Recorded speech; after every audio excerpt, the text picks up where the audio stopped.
Hi, this is Bruce Buffer, your voice of the Octagon, and you're listening to MMA Mental. Welcome to this week's MMA Mental podcast.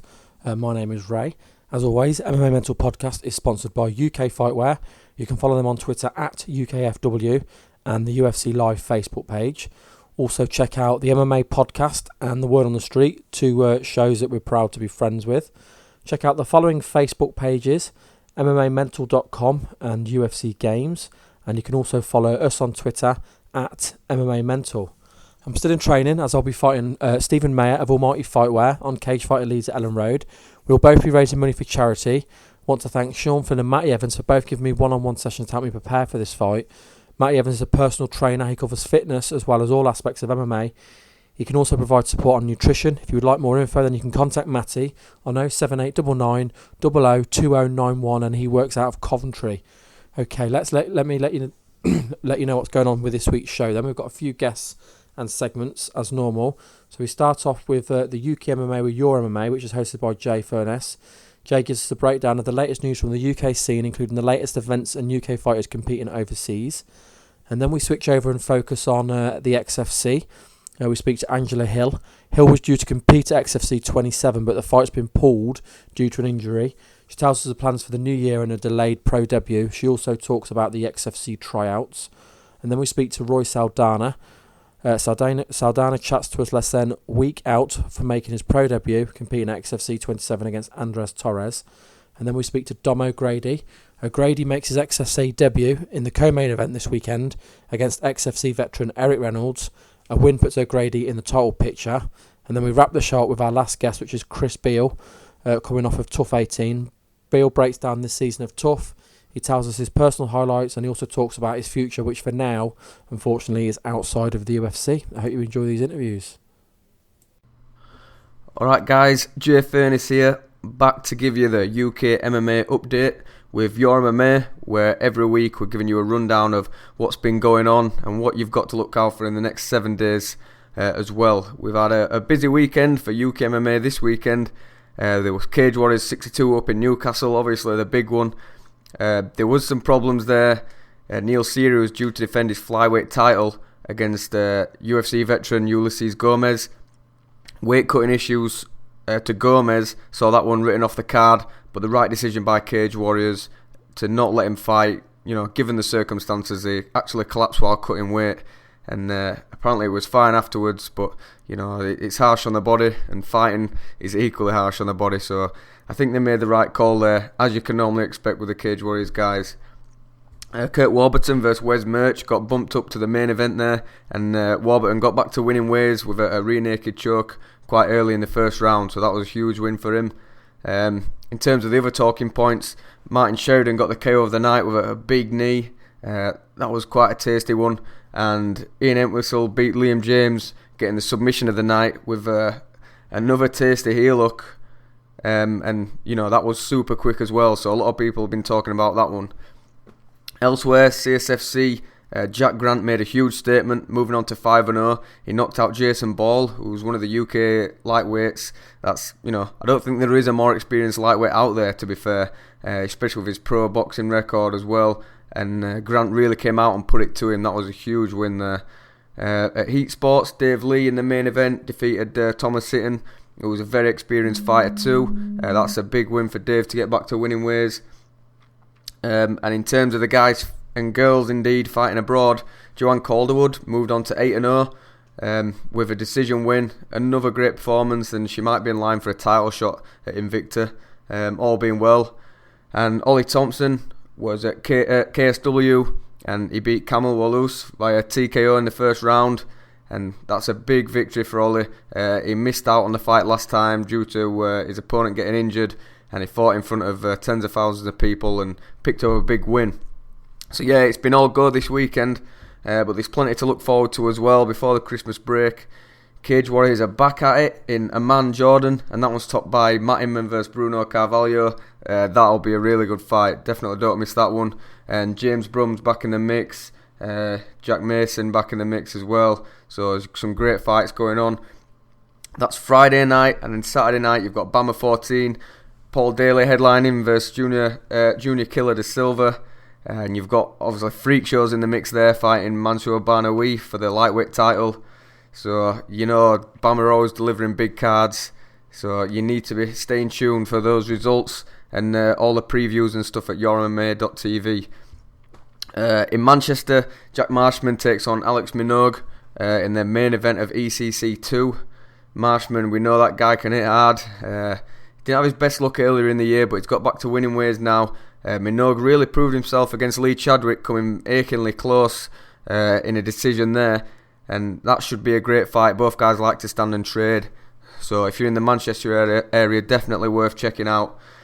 All the results, all the previews, all that kind of stuff. If you want things in more detail, you just need to head over to www.yourmma.tv. And if you can follow us on Twitter at YourMMA, or type YourMMA into your Facebook toolbar and you'll find us on there. I'm Jay Furness, that's at Jay Furness MMA on Twitter. And that's all the news for now, so make sure you stay tuned. Okay, I'm now joined by Angela Hill.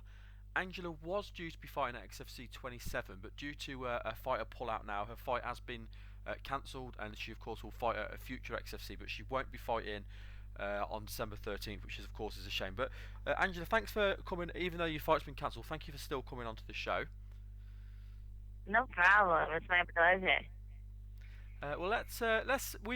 We'll talk about we'll talk through what's happened, why the fight's been cancelled. I knew you were on about getting a replacement. That of course hasn't come off. We'll talk a little bit about that. Before we do that, let's get a little bit of your background. Now I know that you got your contract off the back of the open fighter tryouts. Do you want to talk to us a little bit about the tryouts, what that process was like, and what you did to impress? Sure.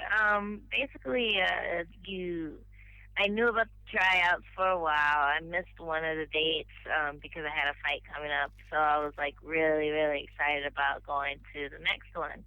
And that one was in Chicago, I think February. So I went. I didn't really expect to get the contract, but I just wanted to kind of make connections and, like see where I was and see what the competition was like or whatever.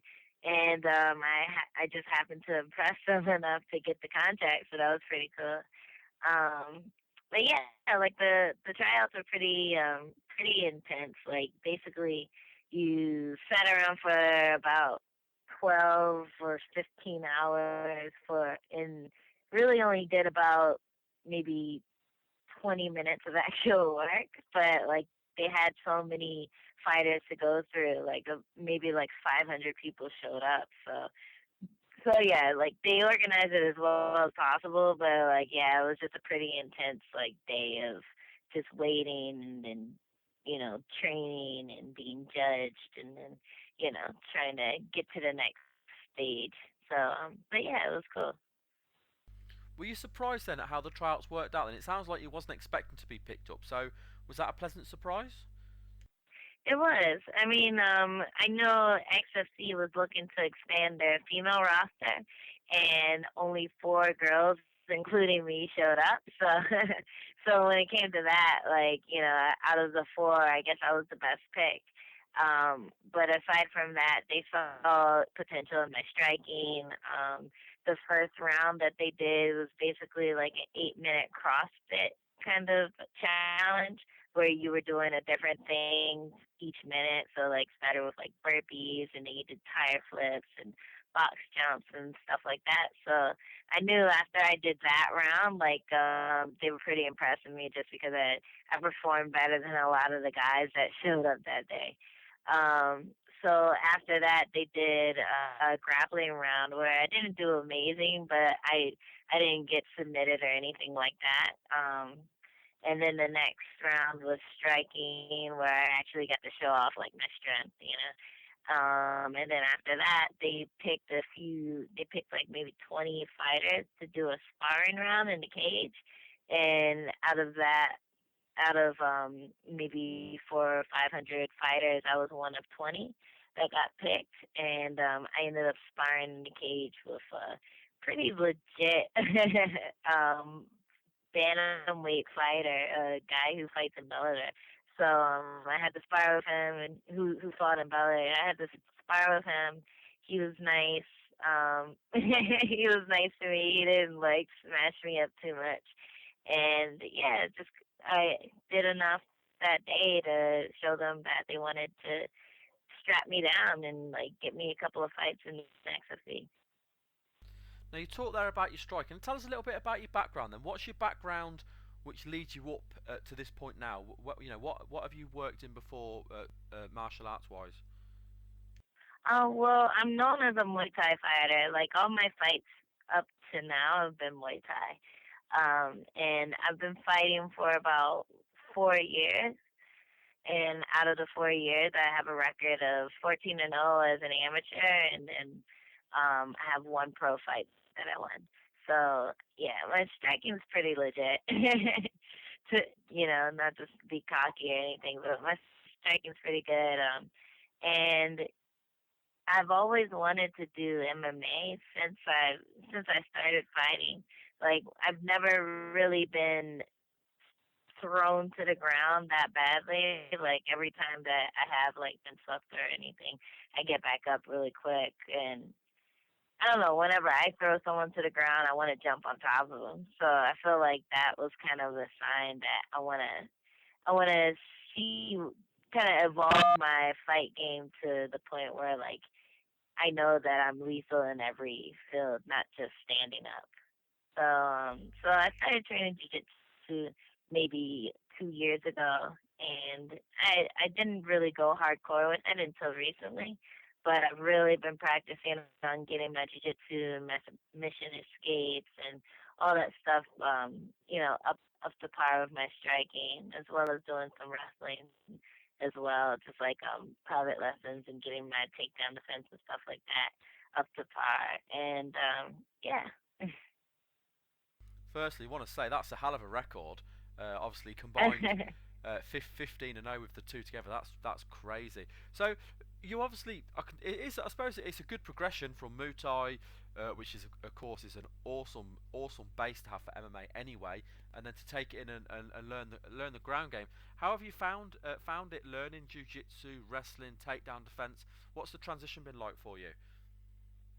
It's hard. It's definitely different. Um, I had to get over kind of being on my back. Like it's not somewhere you want to be in as a Muay Thai fighter. Like you never want to be on your back, and somehow that's where I always am when I'm training with the jiu-jitsu fight team. I'm always on my back. I'm always like, trying not to get submitted, always trying to stand up. So it's tough. It's different. But at the same time, when I'm going against someone who I can handle technically, I see the fun in it, like whenever you put someone in submission, or whenever you're able to just keep them on the run and transition from one position to the other, but stay dominant and keep them pinned. Like it's pretty cool, like you feel pretty badass. So I've been learning to love it, slowly but surely, and it's been a good tradition. I think, I mean, a good transition. But I think like wrestling a little more, just because aggression the aggression in wrestling is kind of similar in Muay Thai with the clinch. I think Jiu-Jitsu is more kind of leverage and anti-strength, and you know what I mean? So it's a little different for me. I have to breathe differently. I have to move differently. But wrestling is kind of like her, like going for the kill, and it's all about strength and athleticism, and that's kind of like where I'm comfortable with when it comes to fighting. So who are some of the people you've trained with then to help you with your wrestling and your jiu-jitsu? For wrestling, I'm training with a guy named Gene Koblansky. He's working with the NYU New York New York University wrestling team. So he's a pretty legit wrestler, and I've just been training with him a lot, just getting that takedown defense better, and working my takedowns a little bit as well. Just because we had the fight coming up, we were really, really just working takedown defense and getting standing back up. But now that I kind of have some off time, we could work more on my offensive wrestling and just play around with takedowns and see if I like it. I've actually been inspiring. I've been playing around with taking down the Muay Thai team, and it's pretty easy. But they don't train wrestling, so yeah. But you never know where your strengths can come from, where your strengths will be when it comes to MMA. So, yeah, I'm branching out with that a little bit. But also, I've been training with Radical MMA for my jiu-jitsu. It's a pretty small team, but they're very accomplished for the amount of fighters that they have. They're new to the game, but like when they go up against like the big gyms in New York, like Enzo Gracie or Alliance and stuff like that, they usually do really well against them. They have a lot of they always do well in tournaments and stuff. So yeah, they're really helping me sharpen up my ground game, and hopefully I can hit the tournament scene as well now that I have a little bit of time to spare too. I want to pick up there on the training with the Muay Thai. You got to tell me what's the reaction like from them when you take them down? Because I'm sure that's not something they're used to. They usually laugh. Just because, if you're not used to defending takedowns, you go over pretty easy. And since I'm smaller than most of them, it's usually kind of like, whoa, how'd you do that? So yeah, they're taking in good space. So I love my Muay Thai people there. Muay Thai is my first love. So Yeah, like I said, it's a great base, especially if you can, you can learn the wrestling and the jiu-jitsu as well. Because of course we've seen how effective that is in mixed martial arts. Let's talk a little bit about this fight then. Of course, you were supposed to fight Stephanie Skinner, which would have been a great fight. She's a fighter that brings it every time, so it would have been a really tough but good debut for you. Especially with your style hmm as well. Let's talk to me how it all came out then that this fight's fallen through, and then the process about your opponent that you might have had and why that's not happened as well. sure. So yeah, I was really excited about fighting Skinner. And it's funny because like she kind of refrained from talking, kind of talking shit. Basically, I don't know how to put it in better terms, but yeah, she wasn't really disrespectful or anything. But then she, like, in a interview maybe a few days before I found out that she was injured, she was talking about how my Muay Thai isn't that great and how her coaches is way better. And I'm like, oh, that's interesting. All right, I can't wait to show her how good my Muay Thai is when I get into the cage and beat her up. And I was really excited about it. And then I got a message from the president of XFC, John Prisco, that Stephanie had actually been injured with like a back injury for a couple of weeks, and they didn't find out about it until it was kind of, too late to really go searching for an opponent. But they happened to find someone who was willing to take the fight, and her name was Amy Davis. And she said that she can make the weight, and she said that she'd be willing to fight. So I was like, oh, cool. Let me think about it, because in my mind, Amy Davis was a bit of a step up. Like she's not only had more MMA fights than Stephanie Skinner, but she has like maybe 20 or something pro Muay Thai fights that that's a little scarier when it comes to just making my MMA debut. But I was willing to take the fight. I was like, it's cool. It's still gonna be a good fight. I still think I can win. Like, let's do it. So it turns out that that was never locked down, and Amy Davis actually couldn't make the weight at 105. I think she was kind of banking on me taking the fight at a higher weight class.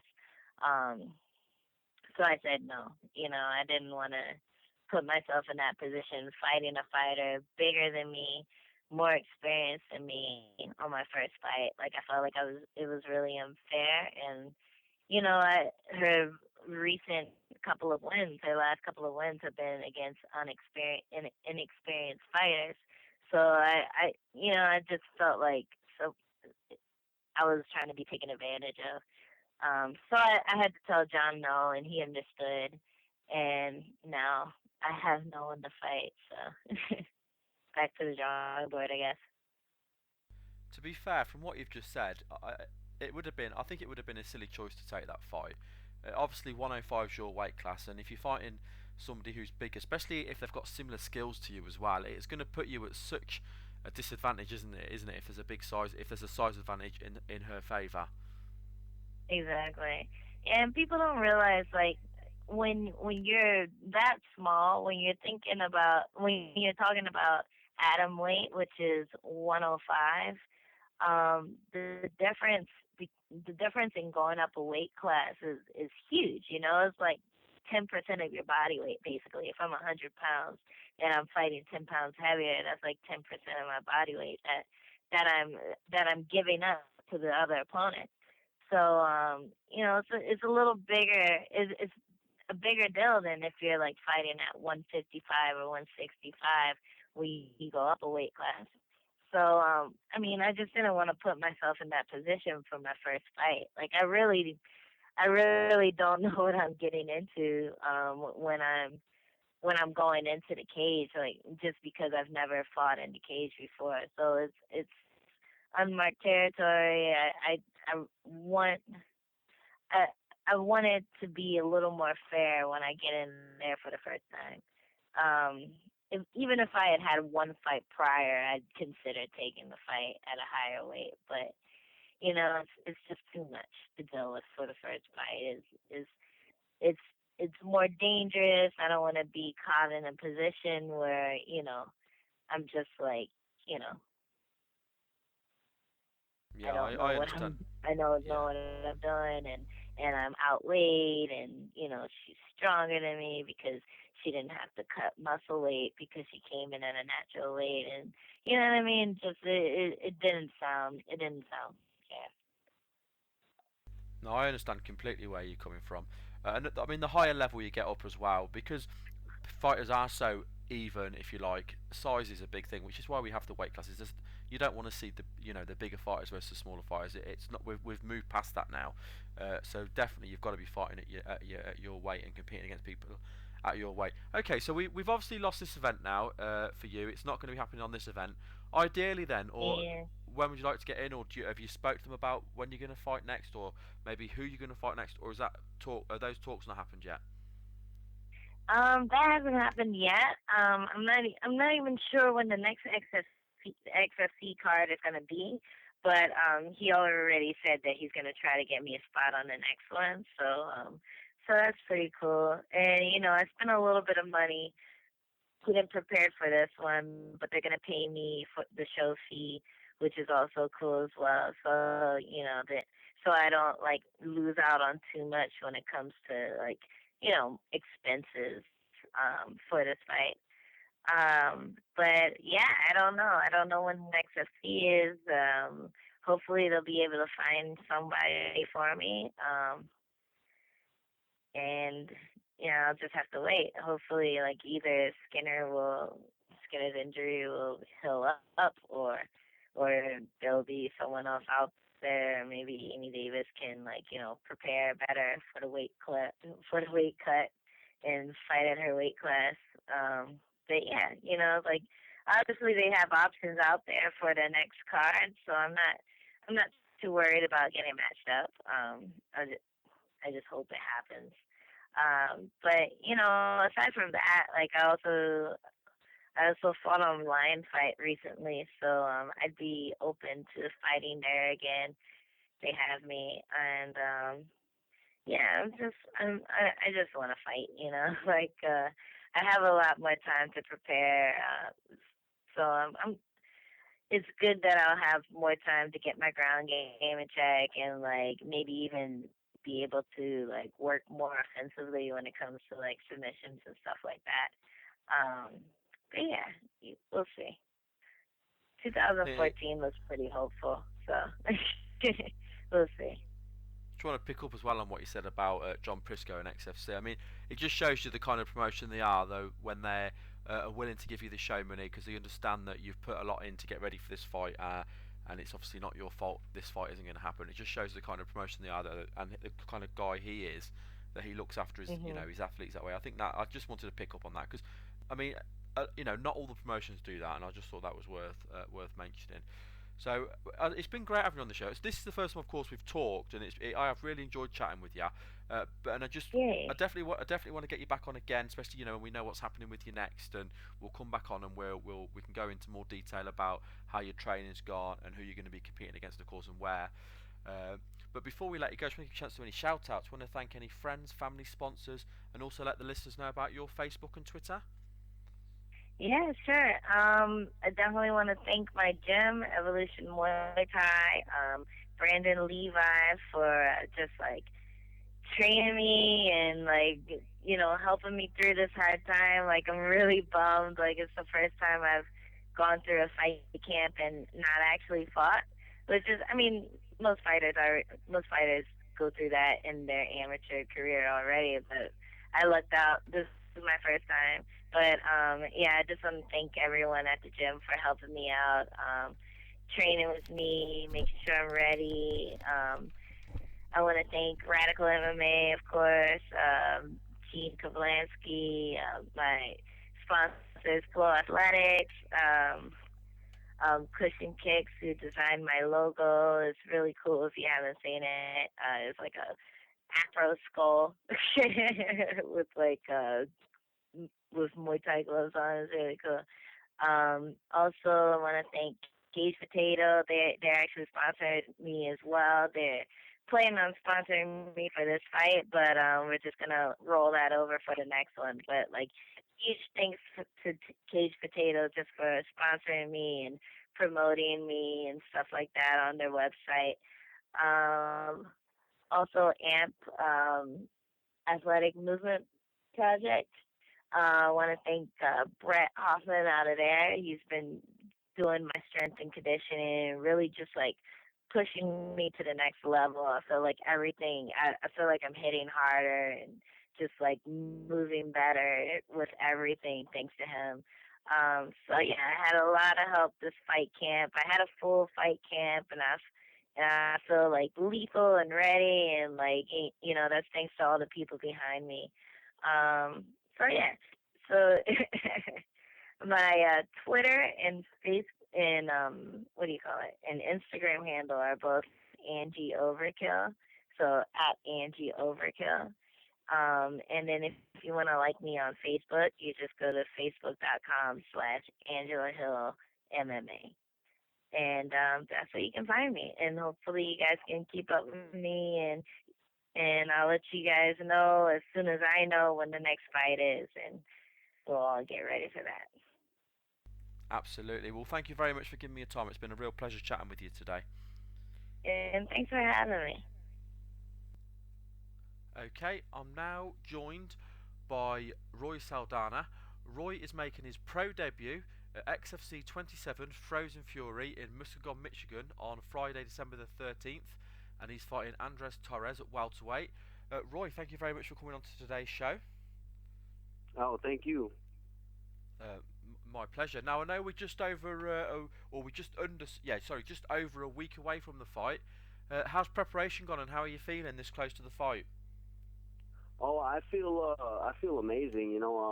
I've actually had this is the longest training camp that I've had for any amateur or professional fight. So I feel amazing, and I'm ready to go and do what I do best. Yeah, we'll get before we go more into the fight. Let's go a little bit into your background then, so because I know this is your pro MMA debut. So what is your background then? What are the you talk about amateur? What's your amateur record? And have you competed in any other kind of martial art or trained in any other type of martial art? Well, just to tell you a little about myself, I originally started as I originally started I was kind of on the wrong path. I started out as a street fighter, but I had a lot of street fights, and I got into boxing to sharpen up my skills, for self defense. So I went to a boxing gym, and I got more into boxing in the Muskegon area, and I had the honor to train with former professional and Hall of Famer Kenny Lane, and he just kind of took me under his wing, and we were going places, and we were training, and I was sparring with top professionals, and I was holding my own, and he was really impressed, and he passed away, and it was kind of sudden, and the boxing gym kind of bounced around after that, so I just kind of had to take it under my own wing and just continue to pursue it,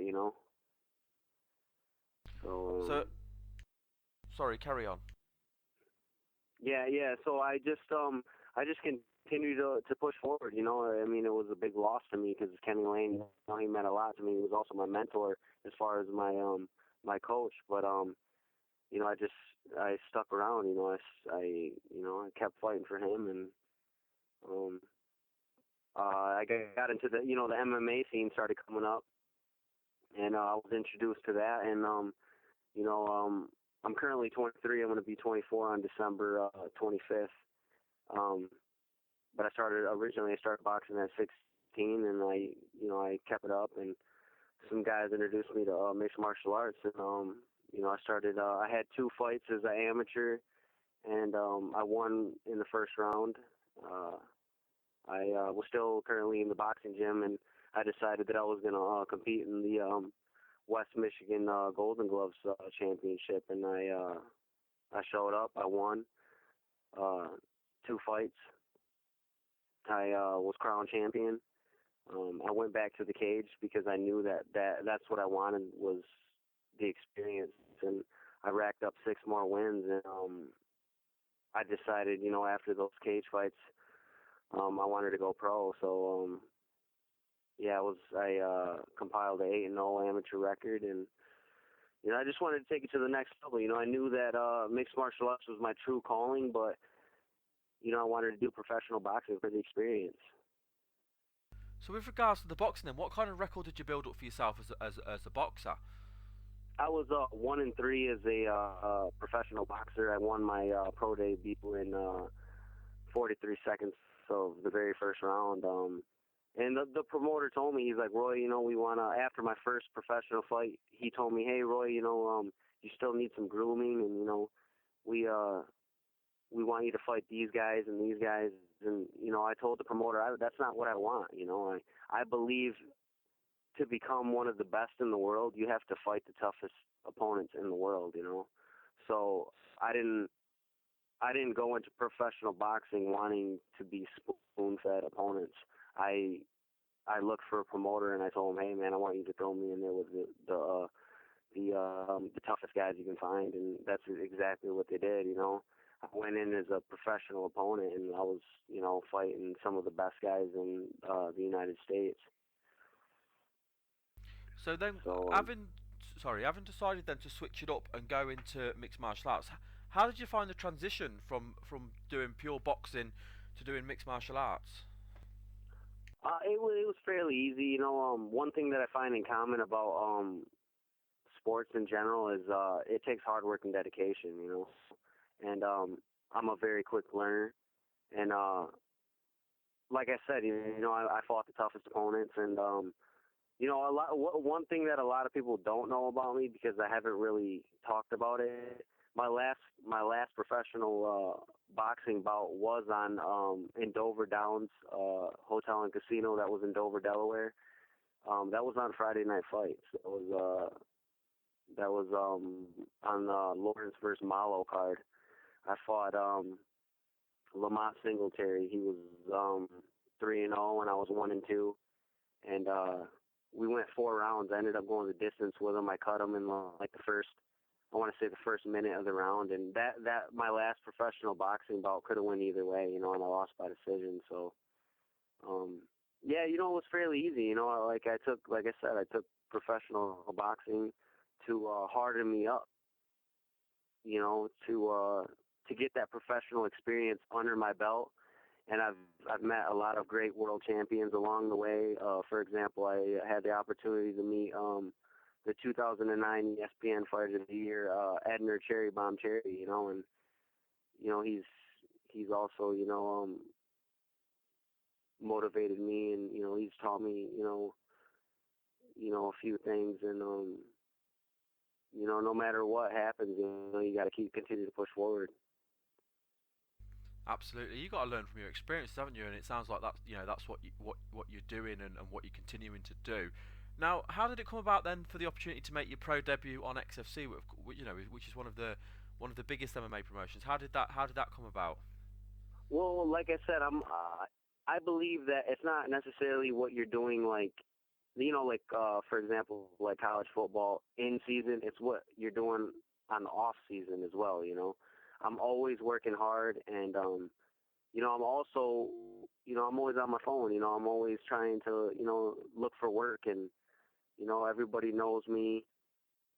As far as I was undefeated as an amateur. I was 8-0 in the cage, and I hold a legitimate USA boxing West Michigan Golden Glove title. And I don't know if you're aware. I'm pretty sure you are that amateur MMA is not sanctioned in Michigan. So me having a sanctioned West Michigan Golden Glove title, gives me,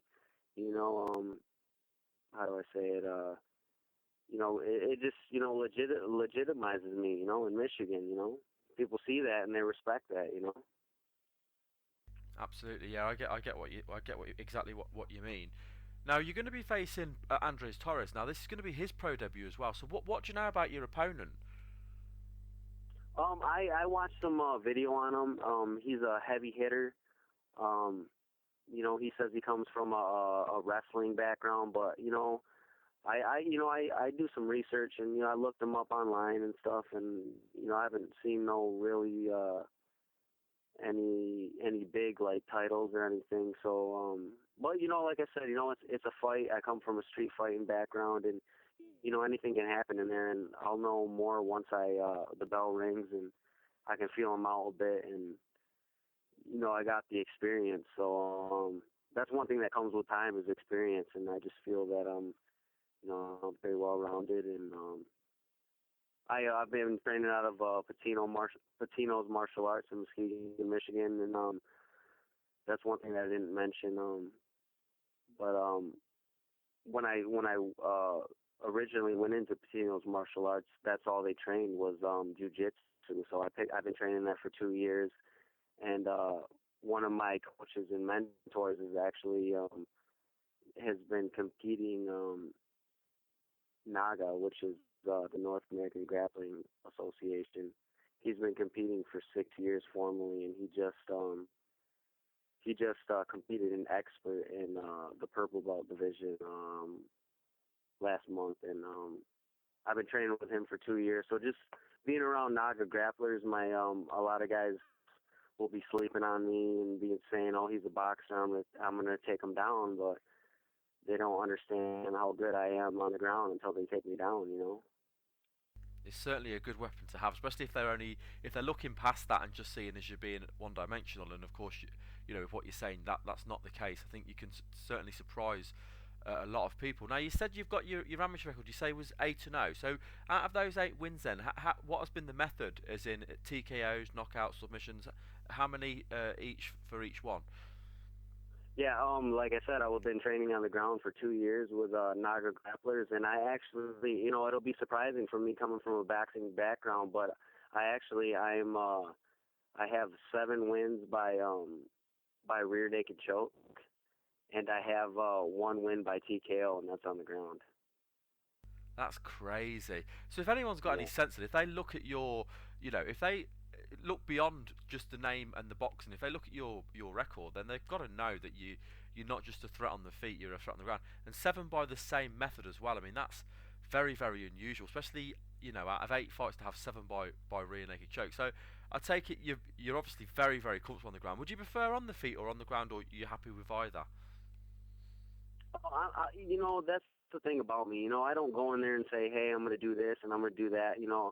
Like I said, I come from a street fighting background, so I'm going to take it how I can get it. It's about survival, and it's about we're both in there and we're both fearing for our life, and we're going to do whatever it takes. Of course, I mean, this is mixed martial arts, but when the bell rings, it's the fight. He's here. There's nothing that I won't do to him that he won't try to do to me if I let him. Yeah, absolutely. Do you notice what do you know what his amateur record is, or is that not something you've really you've not really felt you need to? From my understanding, it was 12-0 or 11-0, but that's not something that I like to like. I've seen his videos and stuff, but I don't really like to get caught into that because I'm not those opponents. I don't know their background and what they've done, or if they're good on the feet or if they're good on the ground. I just see it as another fight, and I'm ready to go in there and do what I do best, and that's all I know. I feel like I've been preparing for this my whole life. Do I put any more pressure on myself? No. I mean, this is what I do. I don't have to prove anything to anybody. I've already proved it to myself. I think that's the right. Personally, I think that's the right attitude to have as well. You can't get caught up in things like that. You're your own person. Obviously, you know what you've got to do to go in there and to win the fight. So you can't really look too deep into what your opponent's going to do. You just got to go in there and kind of react, I suppose. I mean, Exactly. we are. Yeah, and I think what you're saying is spot on. So we are, of course, just over a week out now. So at this stage, are you starting to bring your training down? What's your weight like? What have you got to do now to get yourself ready for, a week on Friday? Oh, I feel great. Like I told my dad today, because me and my dad are very close. I'm ready to fight today. I feel good. I ran 5 miles last night. Thanksgiving weekend, there was a competition coming up. It was a 8K. I just told myself, hey, I'm running in that, and I went in with the expectations. I'm not going to expect anything, and usually I have the best results. Well, I ended up taking first place in that 8K in my division. I ran that 8K in 38 minutes and 26 seconds to take first place from age 20 to 24. But I feel great. My weight is on point. I have a couple pounds to cut, which I'll cut the last week of the fight. But right now, I'm kind of in. I'm going hard right now. My third cousin is Alexander Trevino. I understand you had an interview with him. I did, yeah. I interviewed him last week, yeah. Yeah, we were just sparring Sunday night. We were just sparring Sunday night here in Muskegon, and I was just sparring with a Michigan State Golden Glove champion and my training partner and coach at Patino's Martial Arts, Randy Patino, and I feel great. I feel like my sparring partners could beat my opponent, so I feel 100%, and I'm ready to go. And what more can I do? Yeah, it's going to be it must be great then having both you and your third cousin on the card. Then I mean, potentially going to both come away with big wins. I mean, it's going to be a good night for the family, isn't it? Oh, most definitely. And I wish him the best, and I know he does. He wishes me the best. But we're both different people, and yeah, he's been nothing. He's supported me this whole way, and he knows his stuff. And me, I'm only 23 years old, and I'm a student of the game, and I'm always learning, and I'm always looking to go that next level, and I'm like a sponge. I'm always trying to absorb anything that I can get, to take myself to that next level. Well, from me to you, I think with the attitude you've got, you've certainly got the right attitude for this, and I mean as well at your 23. I know you're going to be 24 in a couple of weeks, of course, on Christmas Day, but this is your time now, really, isn't it? It's a chance for you to kind of really establish yourself, especially with a promotion like XFC, and work your way up the ladder. Yeah, but you must be really excited. It's going to be it's going to be a good couple of weeks, really, isn't it? Oh, most definitely. You know, like I said, it's a blessing, and yeah, and that's the thing about me, and I can tell that you understand that. Like the way that I feel right now, like I'm not even in my prime yet, and I'm not even peaking. Like there's still more that it's going to come with time and experience. I'm not even peaking yet, and I want to I want to thank the XFC, but I also want to let them know that this fight's not going to make me or break me. Like I'm coming, and they, I hope they're ready for me.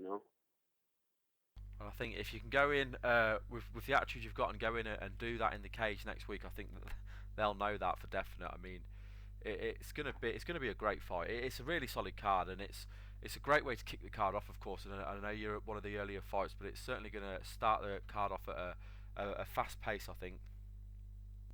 Always, and that we're both I'm not underestimating them, but most importantly, that's what the fans want to see. They want to see exciting fights. Like for example, oh man, I was blown away by Scott Hot Sauce Holtzman in the Leprechaun. That fight from start to finish had me at the edge of my seat. And that's what people want to see. Yeah, that was absolutely fantastic, and that's what you work up towards. You work to get up to that level. Scott's really done well. He's kind of rose up through the rankings of XFC, and look at him now. He's top of the lightweight division in XFC. It just shows you what you can do, doesn't it? If you put the hard work in. And XFC are a great promotion to be with. They certainly know how to look after and promote their fighters. Most definitely, and yeah, and that's another thing. They both left it in the cage, and that's what people want to see. They want to see 113%, and that's just amazing. And Scott, I give my hats off to him. A lot of guys going into that fight were like, "Oh, he don't have the experience." And throughout his whole career, he's fighting all these guys that, he's the underdog, and he's stepping up to the plate, and he's proven that, hey, man, I'm here to stay. Yeah, he certainly has. Well, it's been a real pleasure speaking with you today, Roy. I've really enjoyed having you on the show and kind of getting to know you a little bit more. Because obviously, because you are quite new to the professional MMA scene, it was nice to kind of get that little bit, get that bit of background on you as well. So thank you for coming on and having a chat with me today. Oh, most definitely, man, and I appreciate your time, and awesome. I'm looking forward to it. Well, before we let you go, I just want to give you a chance to do any shout-outs. I want to shout out any friends, family, sponsors, and also let the listeners know about your Facebook and Twitter as well. Yes, you can follow me on Twitter at Saldana Thug Jitsu, Jitsu JTSU. You can look me up on Facebook, ROY Saldana SALDANA. Also, you can follow me on Instagram at West is in WST Mitten MITTEN champ. Also, I want to, teamwork makes the dream work.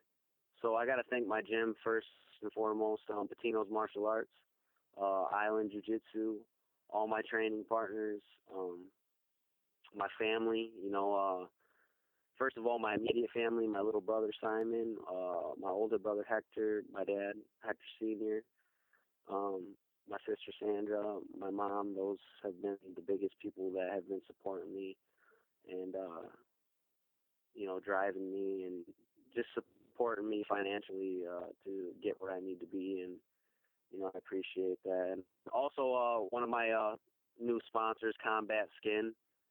Look them up on Facebook, Combat Skin. A shout out to them,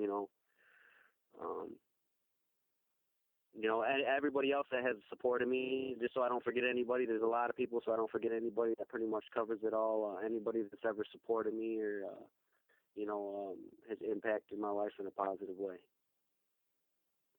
Well, thank you very much for your time, and I'm certainly looking forward to seeing how your fight goes next Friday. I wish you all the luck.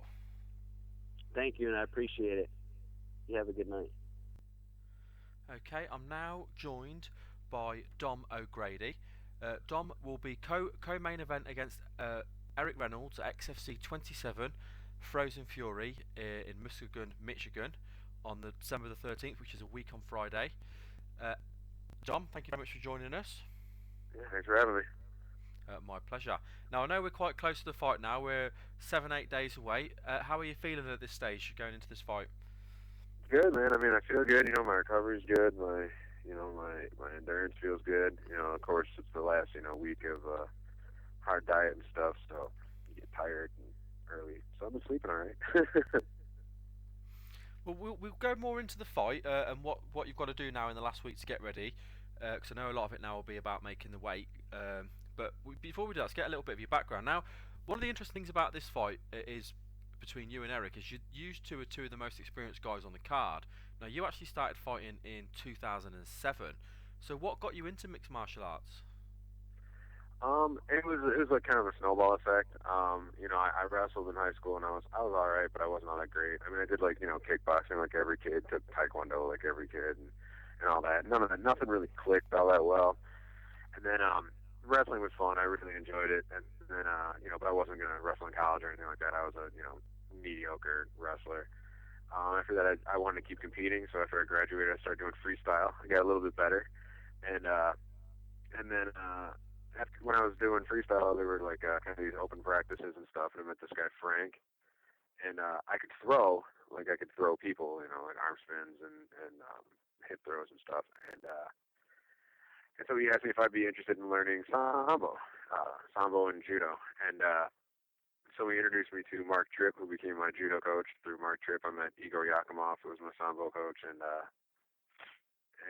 from there, I really enjoyed doing judo. At the time, I don't really like the new rules, but I was competing all the time. I was always going out to tournaments, always on the road, always doing it.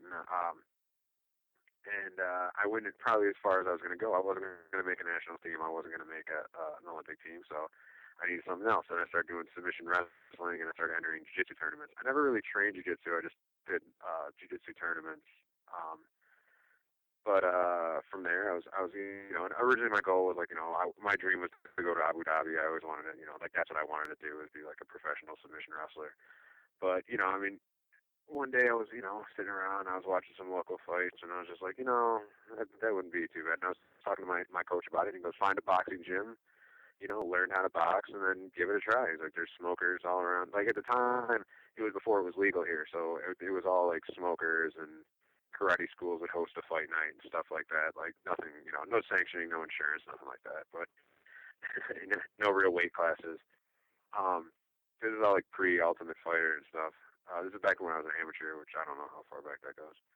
But I started doing that for a while, and I liked it, and it just kind of clicked, and it just kind of came natural. I mean, I was just comfortable doing it. I was comfortable in there, and I was, competing all the time, and had a long amateur career, had 30 plus fights, and then, one day I decided to turn pro. Oh, I didn't really decide. My manager decided for me to turn pro, and it was Monty Cox. He wasn't my manager at the time. I was just fighting for his organization, and then he was going to turn me pro on one of his shows, and we were going to do one more amateur fight, which is supposed to be my last amateur fight, supposed to be, a real tough amateur fight, see where I'm at and if I'm ready to go. And when I showed up, I guess they forgot to put me on the list, and they're like, well, we have a pro fight available, like, whatever. So I weighed in and ended up fighting my pro fight, got paid for the first time, was super stoked. There's video, my buddy's got it on his little camcorder of me celebrating in the back because I'm going to go home and make a car payment. And just kind of went from there. I mean, it just, just fight where they send me. I love doing it, and it's the only sport that ever kind of came natural to me, because I mean, I love competition, but I can't throw, I can't run, I can't catch. So it's the only thing I can do that doesn't involve a goal, a net, or a ball. It's crazy how your pro debut came about. Then it's also crazy how many amateur fights you had. I mean, you had a lot of amateur fights. I mean, 30 is 30 plus. That's high, isn't it, for amateur MMA? Yeah, not as much now in like Michigan, because there's a fight every weekend and there's guys that fight like every week. But I mean, as far as like at the time, I mean, that was pretty much, I was fighting every chance I got. And a couple like, tournaments, so you'd have like 2 fights in a night and 3 fights in a night, whatever. So yeah, I mean, it was a different sport back then too. I mean, the rules were a lot more lax. We got away with a lot more. We did a lot more. If those rules were around now, it'd be a lot more dangerous. But I mean, it was just fun. It was just something I really, enjoyed doing early on and still enjoy doing. Yeah, obviously the sports, the sports changed a lot, hasn't it, in those few years? And you kind of came in the dark days, really, didn't you? And then as the sport's grown, of course, you've kind of grown with it. Yeah, that's kind of been the thing. Like I think my timing of getting in was pretty good. Even if I would have gotten in a little bit later, it still would have been probably about the same. Where it was, I got in at a point where it had just started to evolve, so I got to kind of I got to kind of evolve with it. So I got to open up more more options, more weapons, more ways of doing it, different training styles, different fighting styles, different gyms. I hop around a lot for sparring partners. Try to get as many different looks as I can usually. Now, looking over your resume, one of the things that stands out to me is you fought a lot in King of the Cage, which is kind of one of the longest running promotions. I think King of the Cage is fair to say. You had some great wins. You fought some really big names in that promotion. What are some of your best memories from King of the Cage? My first actually it was my second broadcast TV fight. I had a fight for HDNet a while ago for XFO, or not for Adrenaline, kind of a short-lived promotion. And then I had when I was back on TV, when HDNet picked up King of the Cage, which is now Access, which is the channel that I'm fighting on again, which is great. That fighting for that lightweight belt, that was huge. I mean, it was kind of surreal. I mean, it was like a really, I'm on live TV. I'm near the end of a card. I'm main like a solid attraction here, and winning a King of the Cage world title, and then that really started. See, that was right at the beginning of when I signed with them, because before I had fights with them, but they were like individual fights. So that's when I signed a long-term deal with them, and it was just great. I mean, it was just kind of like, I was on a nice steady road, steady paycheck, steady work, steady fights. I mean, the big thing about me is I want to be able to fight consistently. I don't like long layoffs. I get bored. I mean, could you imagine then do you think if you look back, like when you kind of reflect, when you look back and think about what the sport was like when you started, and the kind of even the level of the guys you would have been facing back then, when you're doing the amateur, and you look at you talk about King of the Cage, and you look then at fighting on national television. Could you have ever imagined that happening when you started back in 2000, well, before 2007? Well, what's funny is when I first met with Terry, when I first kind of inked the deal, it's actually kind of crazy. I was a lot bigger when I started fighting. I used to fight at like light heavyweight. I fought as high as like 220 when I started. I was a fat kid, and I've since slimmed down. But when I was, part of my motivation when I first started as an amateur, because King of the Cage was around, like Soaring Eagle and the Indian reservations here, and I knew guys that were fighting there. And my original dream, like my set goal from when I first started in the sport, was to be, I was planning on being King of the Cage middleweight champion. That was my goal. I'm like, I'll just keep working. I'll get my weight down. I'll make middleweight, and then I'll win a title for King of the Cage.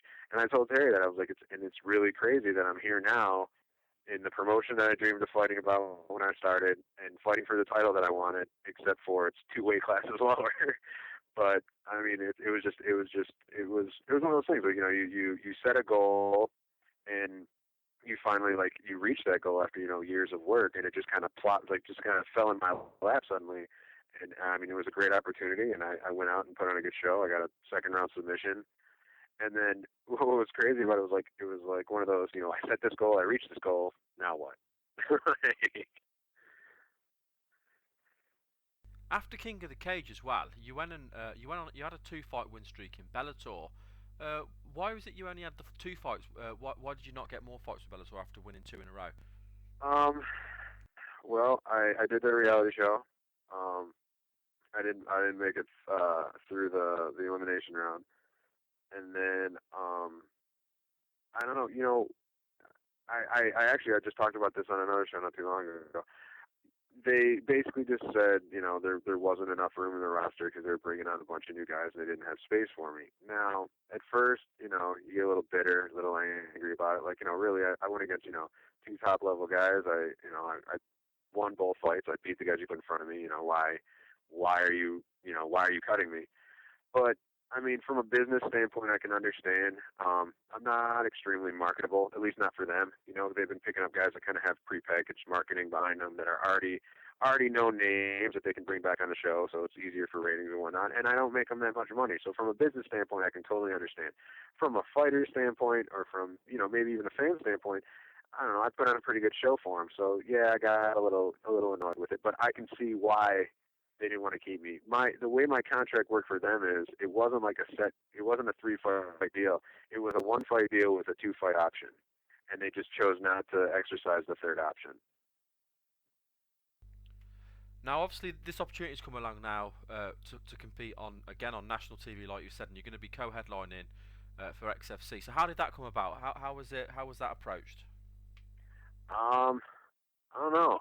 Basically, I fought in Japan, didn't go my way. Just the whole thing was ended up kind of a nightmare.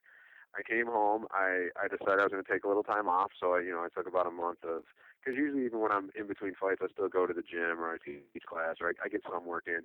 I was like, I'm getting really stressed. I've been stringing too much stuff together. It's just my life is getting too hectic. I need a break. So I was like, I'm just going to take a couple weeks and just chill, be a normal person for a little bit. Eat dinner at a normal hour, not be on a diet, not have to, hurry up and make sure I make it to the gym on time and all that.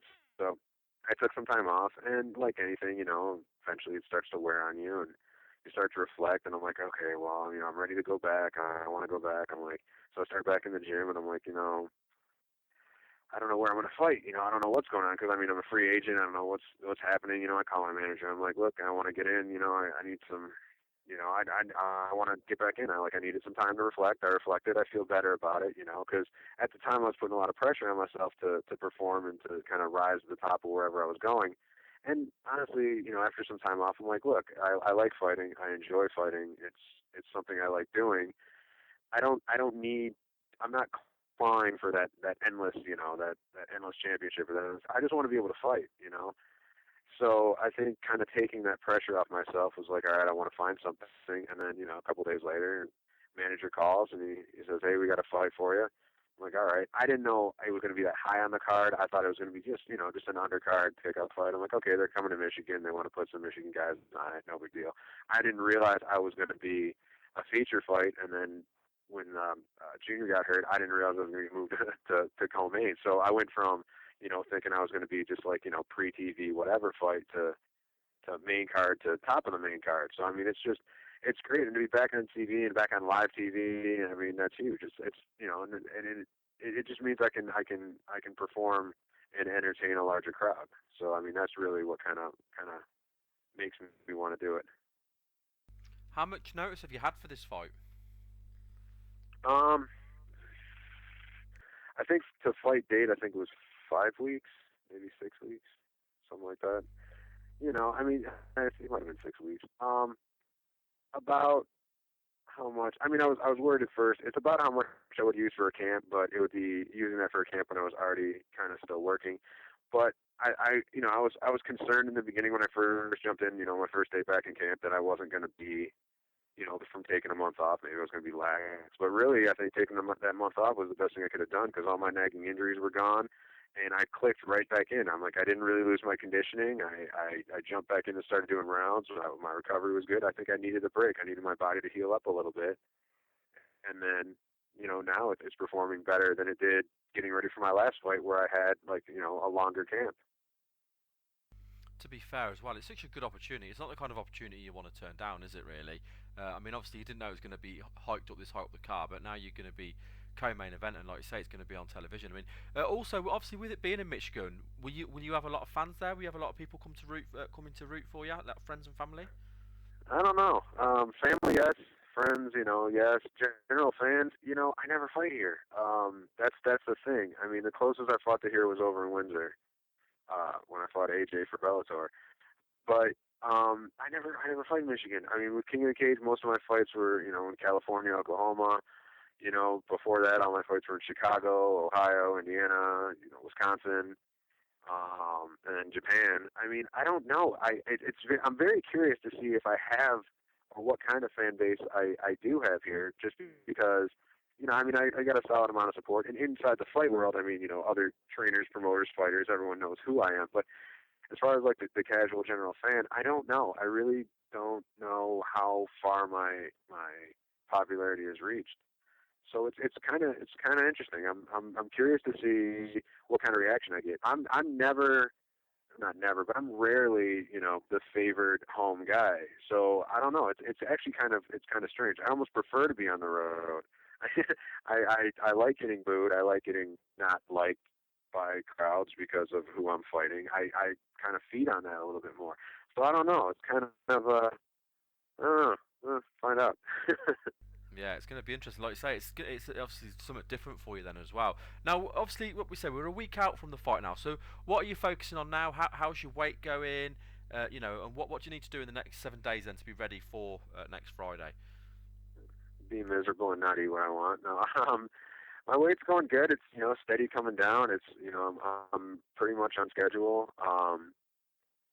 Most of my prep is right now. We're not as much high contact. I kind of got that out of the way.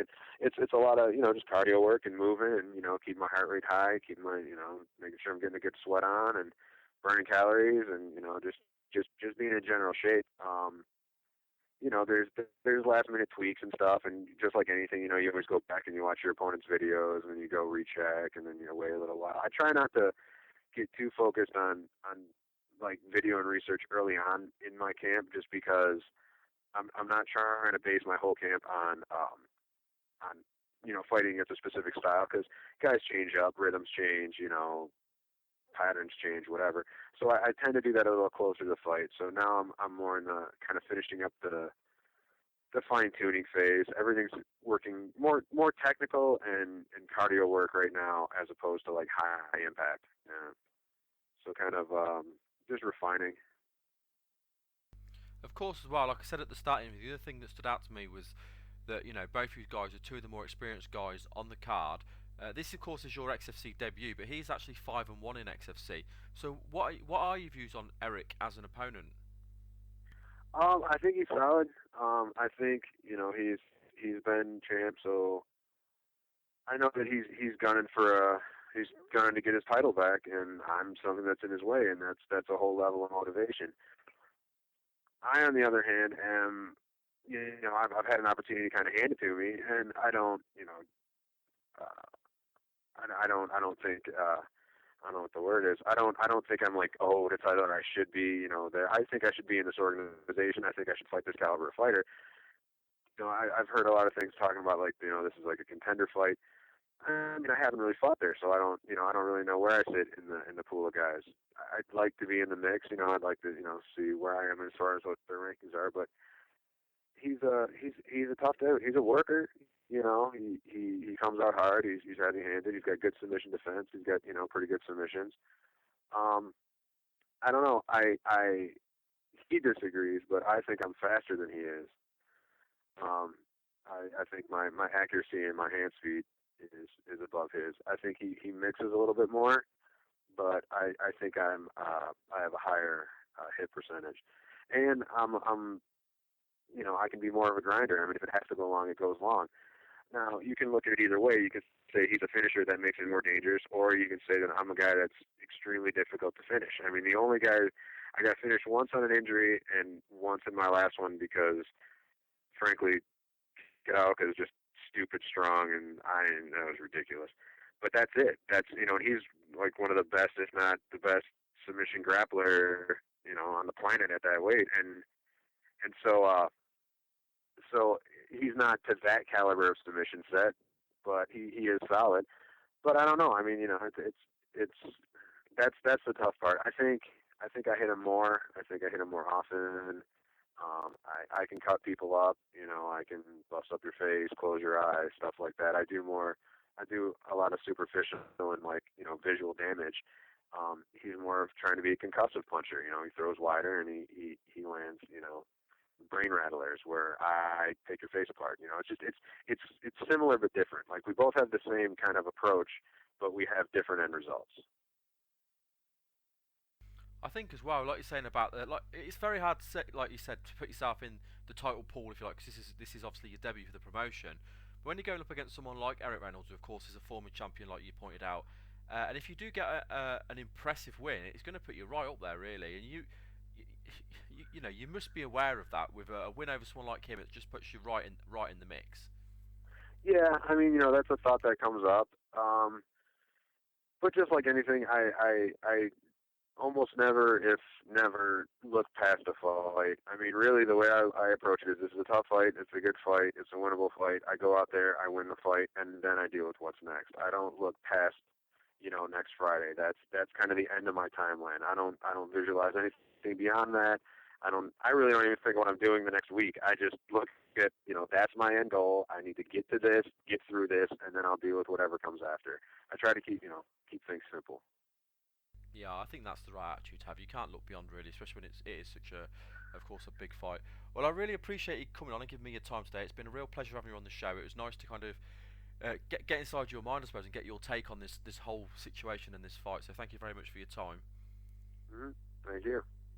And before we let you go, just want to give you a chance to do any shout-outs. Want to shout out any friends, family, sponsors, and let the listeners know about your Facebook and Twitter? Twitter, Dom O'Grady, DOM_OGRADY. If I'm on Facebook, I got a fan page, Dom, I Hate You So Much O'Grady. I don't know, add me, follow me, buy tickets, send me emails, tell me I suck, tell me I'm awesome, I don't care, just stay in contact. anything for promotion, man. Sponsor, I got Mount Clemens Boxing, that's my main gym, Victorious MMA out in Troy, that's where I kind of get some supplemental work in. Trammell Martial Arts, Lance Keller Tattoos. I mean, my team, the Hate Squad, all my guys back at the gym. Head boxing coach Ken Fisher. I don't know, too many people, friends, family, everyone's helped me along the way. My sixth grade wrestling coach, everyone, man. It's everything that I've done up until now. Someone's had some kind of influence. Well, thank you very much for your time, and we wish you all the luck for your big fight next Friday. Thank you. Okay, we're now joined by the Ultimate Fighter 18 contestant Chris Beal.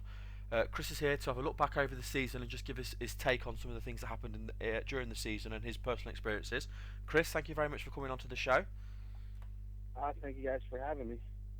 My pleasure. So what we're going to do then, we're going to start right from the beginning and just kind of work our way through, and I'll pick out a few things and just kind of get your take on it. So firstly, let's start with the very first episode. You have, as become quite common now with the Ultimate Fighter season, you have to fight your way into the house, and you fought Sirwan Kakai. Did you know much about him going into the fight? No, I didn't know anything about him going into the fight. I didn't even remember seeing him at the tryouts, so I didn't do any research on him or whatnot. But at that moment, it really didn't matter to me. I was just prepared to fight whoever. Yeah, I think it's a bit of a strange one because I know you pretty much get told the fight on the day, so there's no kind of prep for it anyway. But did you know any of the other guys that were competing to get in the house, or was it just a matter of most of them were all new faces?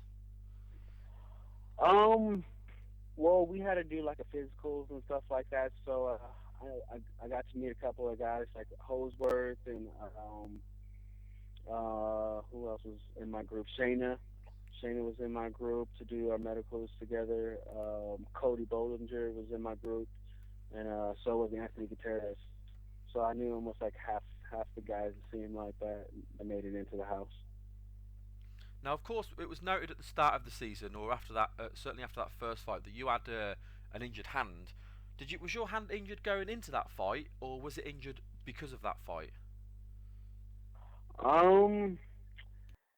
It's hard to say. I mean, it was a little sore going into that fight, but definitely after that fight, it was broken. And it was weird because we did a X-ray, and in the X-ray they couldn't find anything broken. But when I actually went back home and got an MRI done, they found out, it was broken, and the middle finger was broken, the bone under that, and so was my thumb. So that's why I couldn't squeeze hands, open doors, or anything like that. Gee whiz, I mean that's quite a nasty injury. Now, when the teams were being picked, of course you were picked to be on Team Rousey. Did you have a preference to what team you were being on, or you didn't mind? I wanted to be on Team Rousey, so I was super happy that she picked me first. I mean, I was just happy to be there to get picked at the beginning, but definitely if I could have got to pick my coach, I would definitely pick Team Rousey. Now, of course, there was being from the UK. There was a couple of UK guys in the show as well, and I know they were both your teammates. So, what was it like working or training with David Grant and Mike Wooten? Wu Tang and David Baby. That's what I like to say. They got me to drink coffee. I like the coffee. I like to start drinking coffee a lot more after hanging out with those guys. They're very, very funny and cool. Um, Now they're more than just teammates to me. They're like family. So I mean, we chatted up every chance we get. I got to see Davey at the finale and whatnot. And my favorite word that he always said was "proper gorgeous." So I had a fun saying that a lot of time. I was taking that word from him, and I'm always gonna use it now. Yeah, they're both really, really nice guys. I've been lucky enough to speak to both of them throughout the season, and they're both very down to earth, and they both, they did the UK proud. They both represented the UK really well. Now, the first real drama, I think it's fair to say, was Tim Gorman's injury. What were your thoughts on Tim and the injury? When we heard about Tim and his injury, after I heard about that, I said, I'm fine. I don't want to go to the doctor. I don't need to go to the doctor. I was good because as soon as they found out about his injury, they sent him home. So I was scared they were going to send me home. Um, so yeah, Tim was a cool guy. He was really lively. So it was a little bummer to see him go. He wasn't there that long, so we didn't get to bond with him too much. But still, he didn't lose a fight. He got injured. Any fought with an injury like that, and it was just crazy and sad. Yeah, I think it's always kind of. I suppose it must have been even kind of hit home with you because with the nature of your injury, if they probably knew how serious it was, maybe you'd have been in the same boat as Tim Gorman. But luckily for you, they didn't pick up on it, and you were able to, kind of have you run in the house if you like, and be a part of the series. Where of course Tim didn't get that. Now you were the first male fight in the house. You were picked to fight against Chris Holdsworth. How frustrating was it for you to be called out first when you could have done with a bit longer for your hand to heal? It wasn't frustrating at all. That was the name of the game. I knew they were probably gonna call me out first because I was injured, so I didn't I didn't mind too much. I mean, I thought that was gonna happen. If I wasn't injured, who knows how the fight would have turned out. Chris is an incredible fighter. I have nothing but respect for him. We were actually bunkies when we were in the house, so it was just sucked that I had to fight him first. I wish I did have a little bit more time to heal up. But throughout the whole season, my hand was pretty mangled. Even when I was practicing, I couldn't even throw my right hand at all. So it was still a good experience.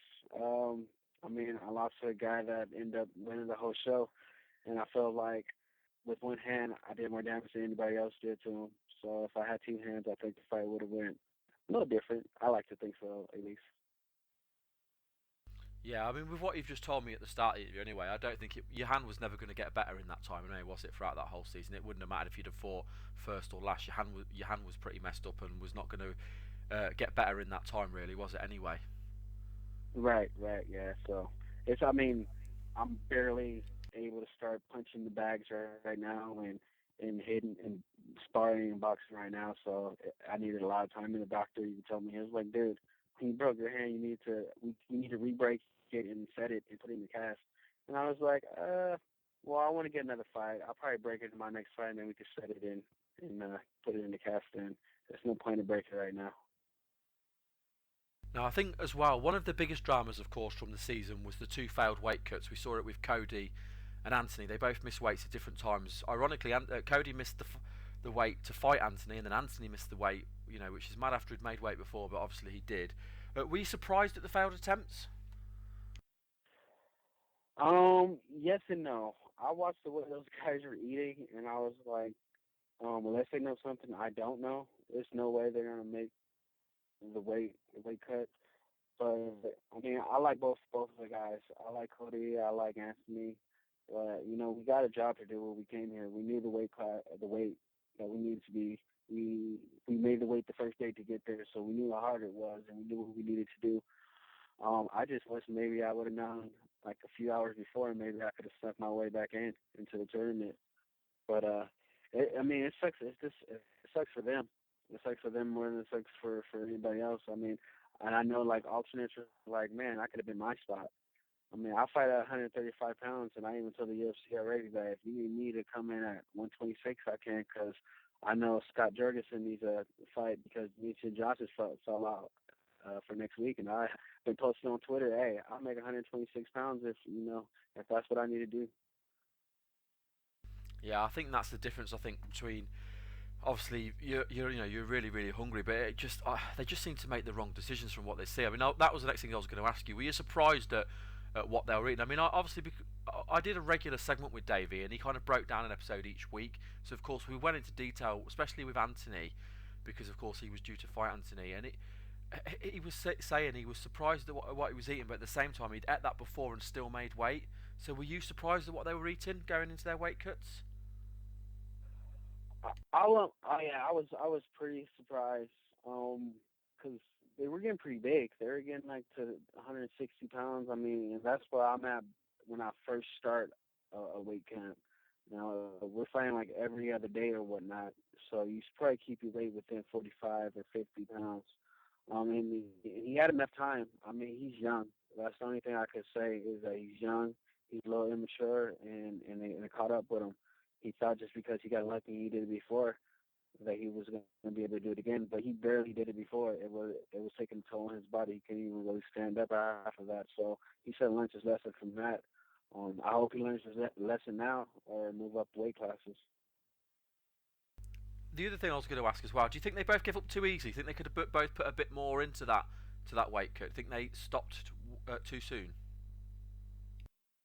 Man, I don't want to. It's hard to say. I could just speak for myself. I wouldn't have stopped cutting weight until they dragged me out of the sauna, and they would have literally had to drag me out. That's the only way I would have stopped cutting my weight, and they would have forced me to say, no, we're not letting you cut weight anymore. Other than that, I would have did every possible thing I had to do to cut weight. But that's just me. I don't know what was going through their mind. I can't speculate on that. No, that's fair enough. To be honest with you, I asked Davey the exact same question, and his answer was exactly the same. He said, I can speak for me, and I would have done more. There's certain things he's gone through cutting weight. He said they hadn't reached that stage yet. So, yeah, he said he's just said what you've just said. I'm going to come away from the weight cut now.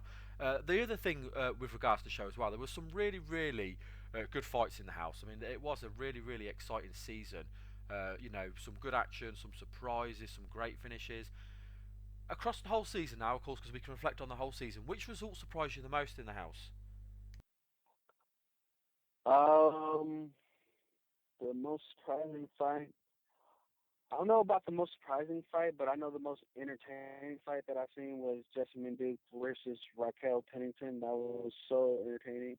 And maybe surprising was Jessica Rakoczy knocking out Roxanne the way she did. I mean, I thought she was going to knock her out either way it goes, but the way she just picked her up and slammed her and made her concuss, that was pretty surprising to me.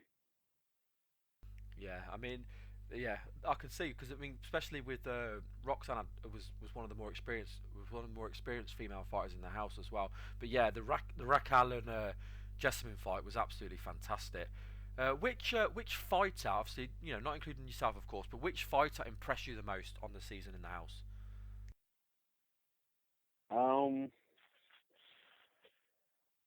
Well, I mean, I was really impressed with the Rocky and Jessamine fight, but I really like Mike Wooten's fight against Josh. Because Josh is pretty a powerful wrestler, and I thought he was going to be able to take Wooten down, but Wooten showed a lot of heart, especially after the first round. Almost getting submitted, and come into that third round with that knee, and it was a round apiece, and he came through and did what he needed to do. So I was really surprised about that fight, and I thought that was a real cool, action-packed fight.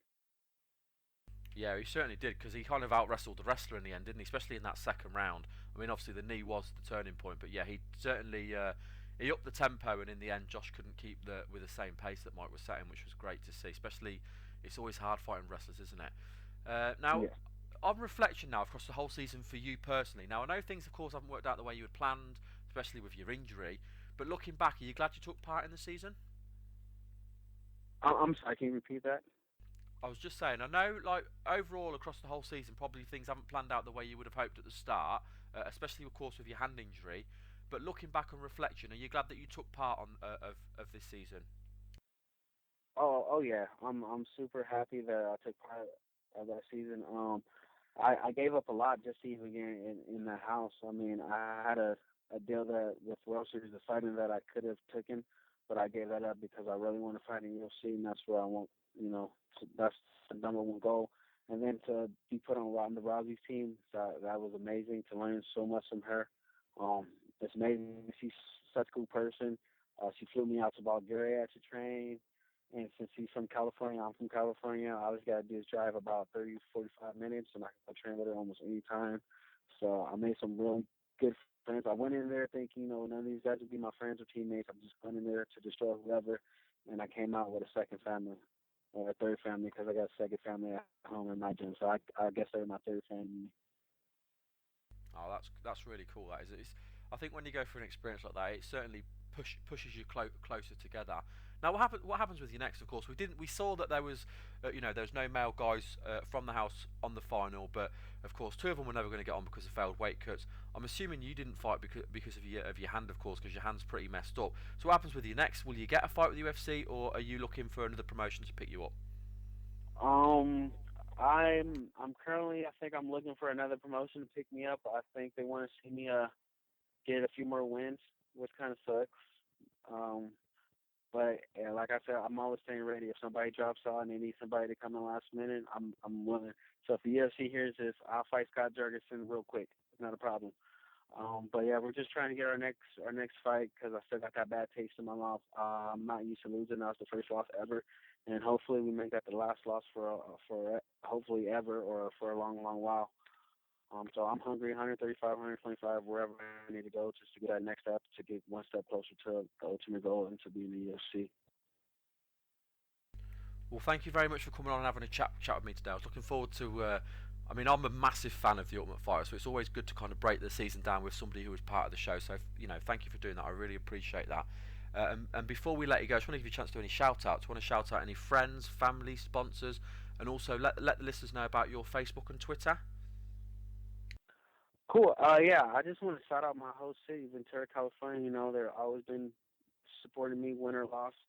Ronda Rousey, Team Rousey, Mean Green, love them all. All my teammates that was there, all my teammates at home. I don't have any sponsors. If you want to sponsor me, get at me. You can find me at Real Deal C Bill on Instagram and Twitter, Chris Bill on Facebook. And yeah, that's about it. Thank you for taking the time and letting me get on your show. My pleasure, and we certainly look forward to seeing what happens with you next. And I hope you do get that shot in the UFC. Okay, I hope you enjoyed listening to this week's show. As always, we're back again next week with some more interviews and segments. So please make sure you check that out as well. Thank you very much for listening.